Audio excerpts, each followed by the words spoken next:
Maashaallah tabaarakallah egaa qorra kanaaf shurraabiiwwan babbareedaa fi shaarbiiwwan haarawaa shaarbii ofii hiyyaa jaaladhee sababa ofii hiyyaa jaaladhee bitadhee namni barbaadeen illee jiraatan jedhee fide hedduu natti jira. Yeroo jalqabaatti argaa shaarbii akkanaa jechuudha. Bakka waan fidisanii namni waa fidu kun Dubaay irraa fidan jechuudha.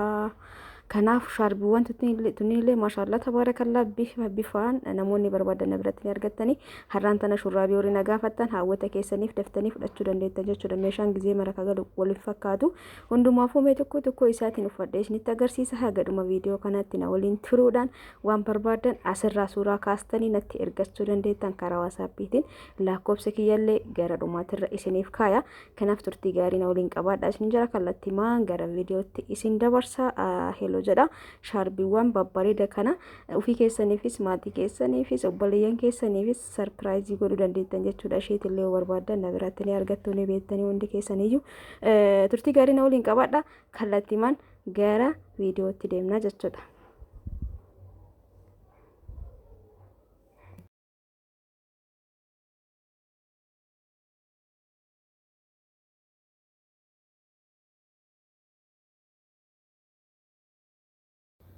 Maashaallah tabaarakallah egaa hordoftoota kiyya har'a waan adda ta'e tokko qabadhee isinii dhufeeti jira. Hagadhuma viidiyoo kanatti na waliin turuudhaan viidiyoo kana immoo hundi keessan laayikii sheerii gochuu hin dagatina. Laayitiin hin jiru har'aan tana jira tablashee akkasuma asinitti mul'ata garuu mul'ata dukkanaa'e malee namoonni shurraaba kana ajjan firee jaafidee jira. Firee jaan kana keessa namni lama moo akkas na dubbistanii jirtan gara keessaatiin. Kanaaf namoonni barbaadan dafa fudhadha. Wanti adda isa taasisu immoo shurroonni qaba jechuudha. Shaarbii tanniin qaba maashaallah shaarbiiwwan tanniin namni beektanii kwaalitiidha. Akkasumallee baay'ee furdoo fi lallaaftuu namatti ho'itu jechuudha. Qorra kanaan taate. Assalaamu alaikum warahmatullahi wabarakatuh. Jirra jirtu obboleeyyan kiyya jaallatamoo fi kabajamoo akkam jettan fayyaa keessanii. Alaameen isaa namni keessan dalagaa fi ammaan fakkaasin jecha na bira bareeda wallahi alhamdulillah isin biras bareeda akka ta'e abdii qaba. Itti aansuun har'aan tana uffata kana uffadhee kan seeniif namoonni yoo isinitti hin tolle jiraatanii uffanni kiyya jalaanii jira jechuudha. Fakkeenyaaf hijaabni kiyya jalaanii jira. Shaarbii kana gubbaraan uffadhee akkanatti kan inni agarsiisuuf namni tokko waan tokko itti amanee laalee jaalatee akka ordarii godhatuufi jechuudha. Maashaallah tabaarakallah kootii kanaa fi shurraabii kanaa fi shaarbiin kun bakka tokkotti gurgurama. Hawwata keessan gammachiisuu dandeettanii. Shaarbiin tuni baay'ee bal'ina qabdu garuu inni isii maashaallah tabaarakallah morma jala buufatuuf baay'ee takka nama tajaajilti. Dhiiraaf shamaras hin jettu. Faashina jechuudha. Akkasumallee ni beektan jedheeti yaada yeroo baay'ee ho'iinsa hedduu ho'iti. Maashaallah haala kanaa fidee jira. Meeshaan qabadheetiin dhufe kana isinitti agarsiisa. Turtiin keessan hanga dhuma viidiyoo kanatti na waliin haa ta'u jechuudha. Akkuma viidiyoo nyaataa laaltasanitti kanallee ilaala. Wallahi laazim isin galateeffadha. Hundi keessanuu viidiyoo nyaataa ilaalaa jirtanii. Guddas ta'uu baatu alhamdulillah 5,000 akkas ilaalaa jirtan. Kanaaf ammallee gara 5,000tiif 4,000 irraa gara 10,000 dabarsamee view keessan jechuudha. Kanaafuu har'a mootu jidduudha viidiyoo uffata isin qabadhee dhufe jechuudha. Tole jettanii ajajuu dandeettanii akkasumas gara akkana uffadhee isinitti agarsiisutti darbii dura namoonni baay'ee jirtanii namoonni firaasha garagaraa ajajjan namoonni ijoolleedhaaf boorsaa na gaafattan boorsaa ka dhiiraas ta'ee ka shamaraa akka humna keessaniitiin jira. Ka qarshii 2,500 jira. Ka qarshii haga qarshii 3,000 gaafadhee jira. Akkuma kwaalitiin isaa ol dabalu jechuudha. Akkuma boorsaan akkuma humna keessaniitti 1,500 illee jira. Garuu wanti bareenni 3,000 2,800 haga 2,500 wanti bareenni jechuudha.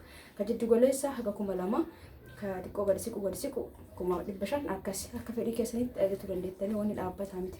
Shurraabii bakana ka qarshii 4,000 jira. Ka qarshii 5,000 jira. Na bira kanaan dura illee ni beektanii 2,800 isinii kennaa ture jechuudha. An baay'ee ittiin dabalu maaliif jennaani manatti dalaga waan ta'eef warri alatti dalagu suni gibiratu irra jira. Kiraa manaattu irra jira. Sansaniif itti dabalan jechuudha. Sanirraa kan ka'e sanii olli keetti lumaama keessa galchuudhaan maamila baay'ee horachuudha. 2,800 isinitti gurguraa jira jechuudha. Alhamdulillah hojii itti baasuun qabu waan ta'eef malee waltaraa akkasumas gatiin isallee waltaraa. Amma bakka sana hin jiru har'aan kana akka fide kanneen fakkeenyaaf maashaallah tabaarakallah uffanni isaa uummata kun isin shakkitan hin jiru. Ani waan bareedaa ofii kiyyaa laalee filadhee ka jiru keessa wallahi ka jiru keessa meeshaa ofii kiyyaa gurguru ufii kiyyaa hin oomishu fakkeenya bakka waa fidu san keessaa bareen isin biratti kami jedhee gaafadhe gatii isa gizee baay'een akkaneen akkama kana mugu beektan gatiin qannasutti agarsiisan bakka baay'inaa san bakka gatiin qannasu maaliif jedhee nan ajaa'ibe bakka kana sin jedhan kana fudhu laamin maaliif jedhan ka gatiin qannasu kana nagaadeen baay'een kana fudhata jedhan namni biyya keenyatti namni ka gatiin saalaa bita waan ta'eef jechuudha. Ani garuu gizee meeshaa fidu namni hedduun amaneetiin waan bareeda jedhee waan irraa fudhatuuf isin bira fakkeenya shurraabii kun gosa 4-5 bira jiraate shurraabiiwwan kanneen keessaa kamtu bareeda kamtu kwaalitiin isaa qulqullinni isaa kamtu caala yoo ati birrii baastee bitte isatu kana inni kun garuu widdiidha si dafee gurguramuu dhabuu danda'a garuu isa kana bareeda naan jedhanii yoo jedhan isa fudhadha jechuudha wallaahi. Garuu kan qannasullee jira meeshaa gizee fidu gizee mara akkasii fidaan garuu gizee baay'ee naggaadota ka kennan ka gatiin qannasu ka gatii widdisan eenyuufaa gurgura warra mool irratti gurguru gartanii fooqi gurguddaa bakka gurguddaatti warri gurguru sun achi gubbaarratti gurguranii namoota maamila gurguddaa qaban jechuudha haftaamota warra akkasiisan turraa bita waan ta'eef gatii tol dabalan guddillee fidan adam naggaadee taatee hodhattu ka gatiin lashii sitti agarsiisa jechuudha namni irraa buttisan baay'ee akka irraa bittuuf honna sana hubadha.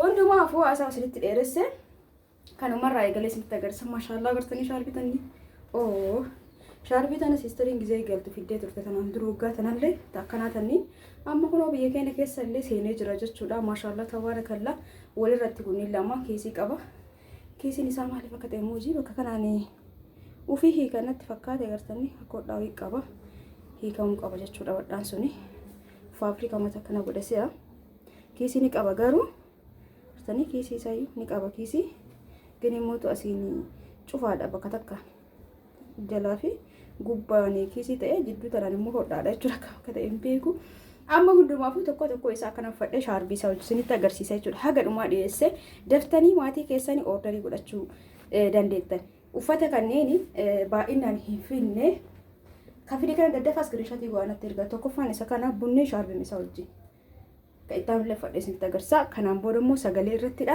hordoftoota kiyya wallaahi irra deebi'ee isinitti isin galateeffachuu barbaada ulfaadha galatooma hundi keessanuu isin jechaa amma kallattiidhaan kottaa laala kunoo inni lammaffaa isa kana hordoftoota kiyya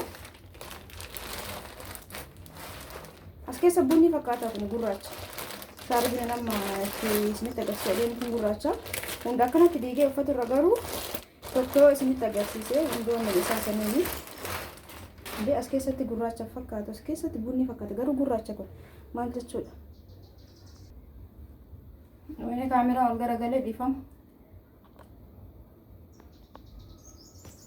kunoo inni biraa isa kana kaameraan naan ta'aan jiru wallahi bilbila irra kaadhna jedhaa tabalashee haga sirreessuu kaa dhiifama shaarbiin gurraacha as keessatti bunni isinii fakkaatu danda'a moo gurraacha moo anuma fakkaate kuni gurraacha kootiiwwan hundi hidhaa qabanii maashaallah tabaarakallaa kootii baay'ee yaa'ee badusanii miti bareeda jechuudha hordoftoota wanni isinitti himu ufii kiyyaa'ee miti ka oomishu waan jiru keessaa immoo waan tokkoffaa ta'ee fuudha bakka dhaqusanii jechuudha maashaallah kunillee akkanatti shaarbii misii wajjin shaarbiin kun bal'aa misii jira namoonni barbaadan immoo shaarbii babal'allee fidee jira isallee gara dhumaatti isinitti agarsiisa shaarbii ajaa'iba firee jaha fidee jira jaansan keessa anillee jaaladhee tokko fudhee jira kanaaf kaafee isin fudhachuu dandeettanii maashaallah tabaarakallaa waan namatti tolu yoo arge biran darbu ni beektanii kana fakkaata lammaffaa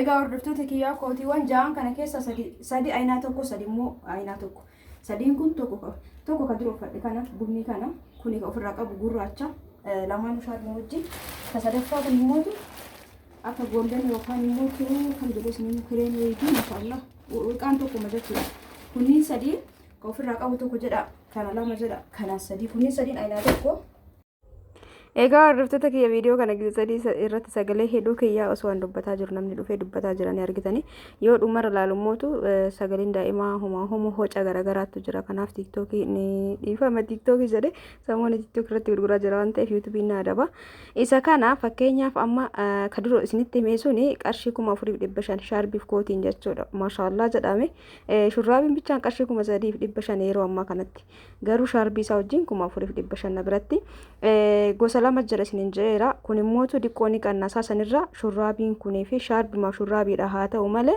diqqoo shurraabiin isaa garaagarummaa qaba. Diqqi shumisii baay'ee miti agartanii garaagarummaa qabaatu malee lamaanuu shaarbii wajji uffadhee isinitti agarsiisinuu laalamee ka dura uffadhe sanii fi kunniin tokko miti na fakkaata. Garaagarummaa qarshii muraasaati. Kanaaf isin laaltaniitiin ka barbaadan ordarii godhachuu dandeettan. Mee qaree garaagarummaa isaa waan jettan isinitti kan himu ta'a. Warri gammaa laaltan laayikii godhaa viidiyoon gara xumuraatti siqee jechuudha. Akkan isin jaa hordoftoota kiyyaa sadiin isaa aynaa tokko qaama uffadhe kana shaarbiin ka gubbarraadiin kun isaatii miti ka isaa lafa jira. Kana gatiin isaa meeqa hojjettan isallee isinitti maka jalqaba uffadhe suni shaarbii shurraabiin isaa diqqoo isii yabbuudha. Kunis illee yabbuma garuu waan ho'i diqqoo garaagarummaa qaba. Qaama ofirraa qabe kanaa fi lamaan harkaa qabu kun sadiin kun ol qixa. Gatiin isaa qarshii 4,100 qofa shaarbii wajji jechuudha. Maashaallah tabaarakallaa jedha. Kanaafuu maatii keessan akkuma keessanitti ordarii godhaa. Isinin jaa garaagarummaa qarshii 400 agas maraamiti carqiin isallee baay'ee addan fagaatu. Diqqoo isii suni bakka diqqoo isii waan sun yabbatu fakkaata. Baay'eellee miti. Sadiin kun akkas isinin jaa. Itti aansuun immoo waaw shaarbii hedduu jaaladhee wallahi laziim onlaayinii irratti gisee baay'ee ni argaa. Akka tasaa ta'ee argee jennaan fide waaw maashaallah tabaarakallaa laala. Shaarbii gosa lama fide kuni diqqoo isii akka kaanii bal'atu garuu bal'aadha ka fide ka aynaa lama fide isinin jee ka fide san hojii wal miti malee baadhiinne isaa maashaallah akkasumallee mooyabbuudha. Onlaayinii irratti argan shaarbii kana yeroo hedduu garuu bitachuu hin dandeenye akka tasaa argee jennaan ima fuudha jechuudha. Maashaallah jalqi babbareeda fiddi bakki aan irraa fudhatan obboleettiin teenna Dubai irraa galchiti jechuudha. Waa jaaladhee jira. Isa kana bifa irsaasiitiin fudhadhe jechuudhaan. Anuu osoo fedhin argee jennaan manatti tole gizee tokko gizee baadiyaa deeman bu'aa ta'ee nama bira ta'ee baadiyaa gizee deeman akkanaa kun inni barbaachisa. Magaalatti illee waan kwaalitiidha. Laala hedduu furdaadha jechuudha. Agartanii carqooma isaa immoo isinitti agarsiisa. Inni biraa immoo lamaan kana. Lamaan kun immoo akka shaalii dhiirotaa san jechuu ni dandeettan. Bal'inni isaa jechuudha. Inni isaa waa furdaadha waan ta'eef ni oo'aa carqii oo'u.